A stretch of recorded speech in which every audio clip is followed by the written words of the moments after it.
Armstrong করলেন চন্দ্রজয়, মানুষ করছে মহাকাশ বিজয়। বাবা, ওটা কি? ওটা রকেট। রকেট কি? রকেট হলো এমন যান যা শক্তিশালী ইঞ্জিনের সাহায্যে মহাকাশে যায়।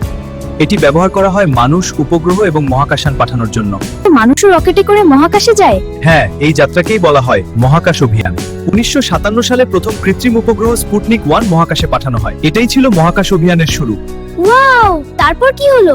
একই বছরে লাইকা নামে একটি কুকুরকে মহাকাশে পাঠানো হয়। একটা কুকুর? লাইকা ছিল মহাকাশে যাওয়া প্রথম প্রাণী। তাহলে আগে প্রাণী, তারপর মানুষ? ঠিক তাই। এরপর 1961 সালে ইউরি গ্যাগারিন প্রথম মানুষ হিসেবে মহাকাশে যান, আর 1963 সালে ভ্যালেন্টিনা তেরেস্কোভা প্রথম মহিলা হিসেবে মহাকাশে যান। এরপর 1969 সালে অ্যাপোলো 11 মিশনে মানুষ প্রথম চাঁদে যায়। কারা গিয়েছিল? 3 জন মহাকাশচারী, নীল আর্মস্ট্রং, বাজ অলড্রিন। আর মাইকেল কলিন্স? নীল আর্মস্ট্রং প্রথম চাঁদের মাটিতে পা রাখেন, তারপর বাজ অলড্রিন নামেন, আর মাইকেল কলিন্স মহাকাশযানে চাঁদের চারপাশে ঘুরছিলেন।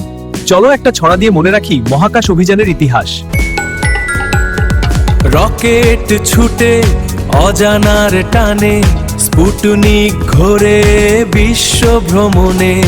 লাইকা হলো পথের দিশারি, গ্যাগারিন প্রথম মহাকাশচারী,